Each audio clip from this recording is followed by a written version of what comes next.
नमस्कार। YouTube channel homeopathy for all में आप सभी का स्वागत है, अभिनंदन है। इस चैनल के माध्यम से मैं आपको बीमारियों, उनके कारण, उनके निवारण, उनकी औषधियाँ, बचाव के तरीके, इन सब की वैज्ञानिक और प्रमाणिक जानकारी आपको देता रहता हूँ, जिससे आप जागरूक बने, जानकार बने और बीमारियों से अनावश्यक भयभीत न हों।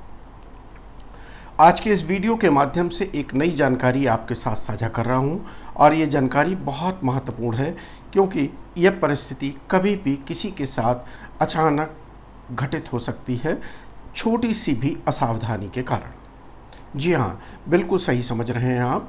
आज का विषय है कि अचानक जल जाएं तो क्या करें। विषय को हम आगे बढ़ाएं, इससे पहले मैं रिक्वेस्ट करूंगा कि आप हमारे चैनल को सब्सक्राइब करें, बेल आइकन को प्रेस करें, जिससे कि आगे आने वाले सारे वीडियोस के नोटिफिकेशंस आपके पास समय से पहुंचते रहें। दूसरी महत्वपूर्ण बात कि वीडियो को शुरू से आखिर तक ज़रूर देखें, जिससे कि इसमें दी गई सारी वैज्ञानिक जानकारी आप तक ठीक ढंग से पहुँच सके।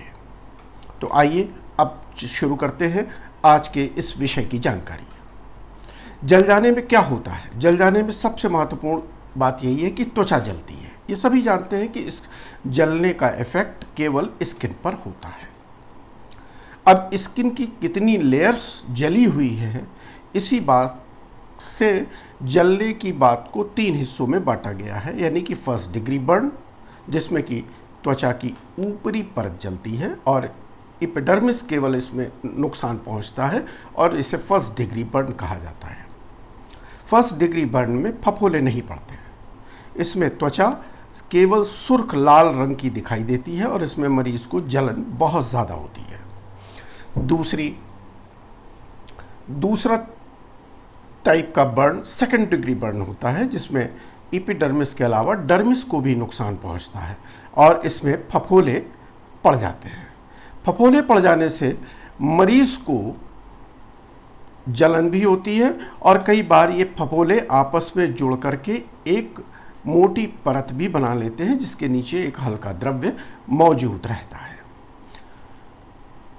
इस तरीके के बर्न हील अप होने में थोड़ा फर्स्ट डिग्री से ज़्यादा समय लेते हैं। थर्ड डिग्री बर्न में, जैसा कि नाम ही से जाहिर है कि इसमें त्वचा की तीनों परतें जल जाती हैं और कई बार उन परतों के नीचे स्थित अंग को भी नुकसान पहुंच जाता है। ऐसी परिस्थिति बहुत ही कठिन होती है और इसका इलाज ठीक ढंग से किया जाना चाहिए। इसमें त्वचा एक बड़ा हिस्सा जला हुआ दिखाई देता है, जो कि चॉकलेट कलर की बर्न्ड स्किन दिखाई देती है, जिसमें कई बार को सफ़ेद हिस्सा भी दिखाई देता है। ऐसी परिस्थिति अगर दिखती है तो तुरंत मरीज को अस्पताल ले जाएं, क्योंकि थर्ड डिग्री बर्न का इलाज घर पर करना कभी भी उचित नहीं रहता है, क्योंकि इसमें शॉक आदि की संभावनाएं होती हैं। फर्स्ट डिग्री बर्न औसतन 1 से 7 दिन में ठीक हो जाते हैं। सेकंड डिग्री बर्न औसतन 15 से 30 दिन में ठीक हो जाते हैं। लेकिन इससे भी ज़्यादा महत्वपूर्ण बात है कि अगर आप अचानक जल गए हैं तो क्या करें।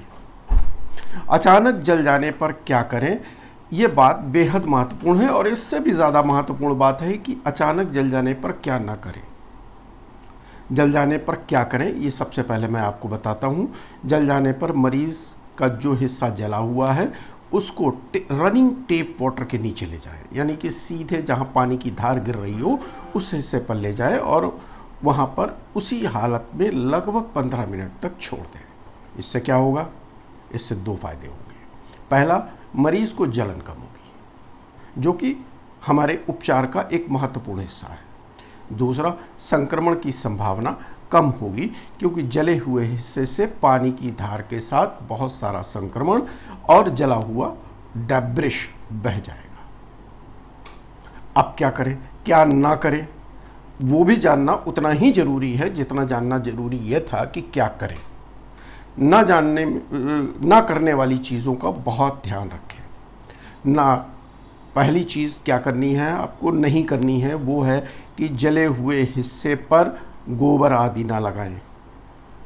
ग्रामीण अंचलों में ये बहुत देखा जाता है। इस चीज़ से बचाव करें कि गोबर आदि लगाने से संक्रमण की संभावना बढ़ जाती है। कुछ लोग जले हुए हिस्से पर सेक करने की सलाह देते हैं, ये भी ठीक नहीं है। सेक करने से फफोले पड़ने की और त्वचा के और अधिक जलने की संभावना बढ़ जाएगी।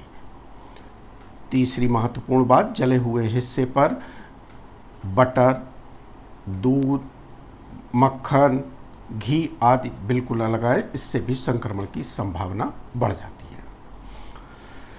जले हुए हिस्से पर आइसिंग यानी बर्फ़ भी न लगाएं, क्योंकि बर्फ़ लगाने से उस जगह की रक्त वाहिकाएँ सिकुड़ जाएंगी, जिससे कि सफ़ेद रक्त कोशिकाएँ यानी कि वाइट ब्लड कार्पसल्स उस हिस्से पर नहीं पहुंच पाएंगी। वाइट ब्लड कार्पसल्स का काम होता है संक्रमण को रोकना।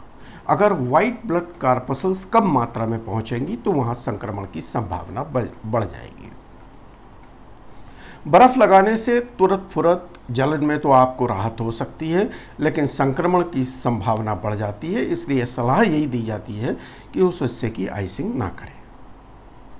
तीसरी महत्वपूर्ण बात, कई बार जले हुए हिस्से से आप लोग चीज़ें हटाने के लिए वहाँ जो कपड़ा आदि चिपक जाता है उस हिस्से को हटाने के लिए रुई के गोलों का उपयोग करते हैं। ऐसा भी न करें।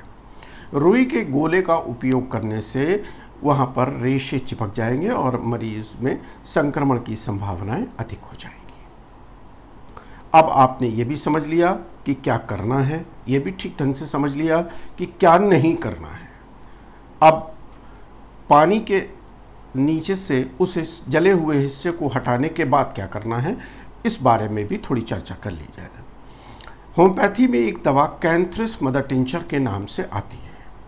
कैंथ्रिस मदर टिंचर का एक हिस्सा लें, उसमें जितना हिस्सा लिया है उसका 9 गुना क्लोरीन वाटर मिलाएं, दोनों को अच्छे से शेक करें, फिर जले हुए हिस्से पर उसका स्प्रे करें। ऐसा करने से संक्रमण की संभावनाएं भी कम होती हैं और जले हुए हिस्से में राहत भी मिलती है। जले हुए हिस्से की साफ सफाई का विशेष ध्यान रखें और कैंथ्रिस मदर टिंचर का बनाया हुआ ये मिश्रण तैयार करके रख ले और दिन में 3 से 4 बार मरीज के जले हुए हिस्से पर इसका स्प्रे करते रहें। अब बारी आती है दवाइयों की कि तुरंत फुरत राहत के लिए कौन सी दवा का इस्तेमाल किया जाए। कैंथ्रिस 30 की पोटेंसी का इस्तेमाल आप तुरंत फुरत जलन से राहत पाने के लिए भी कर सकते हैं। मरीज को दिन में 3 से 4 बार या 2-2 घंटे के अंतराल पर भी आप इस दवा का उपयोग कर सकते हैं। बाकी और कौन सी दवाइयाँ जलने पर काम आती हैं, ये भी जानना बहुत ज़रूरी है। जलने पर आर्सेनिक एल्बम काम आती है। आर्सेनिक एल्बम में फफोले यानी वेसिकल्स फॉर्म होते हैं। वेसिकल्स को ढकने पर यानी कि वार्मथ ऑफ द क्लोथिंग, उससे मरीज को राहत मिलती है। काली बाइक्रोमिकम, काली बाइक्रोमिकम में वेसिकल्स होते हैं और वेसिकल्स में ठंडे से मरीज को तकलीफ बढ़ती है।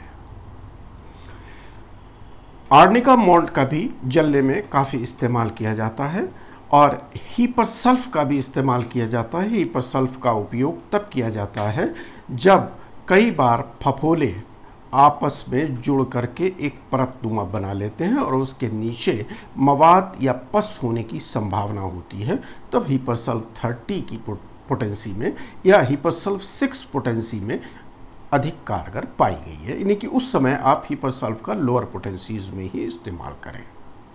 ओरल जितनी भी दवाइयाँ अभी मैंने आपको बताई हैं, चाहे आर्सेनिक एल्बम हो चाहे हीपरसल्फ हो, इन सब का 30 पोटेंसी में ही इस्तेमाल करना है। इवन कैंथ्रिस का भी जब आप इस्तेमाल जलन को कम करने के लिए ओरली करें तो 30 पोटेंसी का ही इस्तेमाल करें।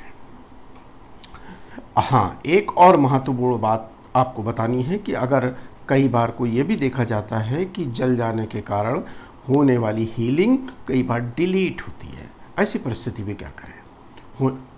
हीलिंग अगर आपकी डिलीट हो रही है तो कार्बोलिक एसिड 30 नाम की एक होम्योपैथिक दवा आती है और इसकी सुबह शाम एक खुराक इस्तेमाल करने से हीलिंग प्रमोट हो जाती है। तो आज मैं समझ पा रहा हूँ कि मैंने आज आपको सारी जानकारी इस वीडियो के माध्यम से दे दी है और आगे आने वाले समय में अगर आपको कभी भी ऐसी कोई ज़रूरत आन पड़ती है तो आप पूरी समझदारी, पूरी चैतन्यता के साथ इस जानकारी का उपयोग करेंगे। धन्यवाद।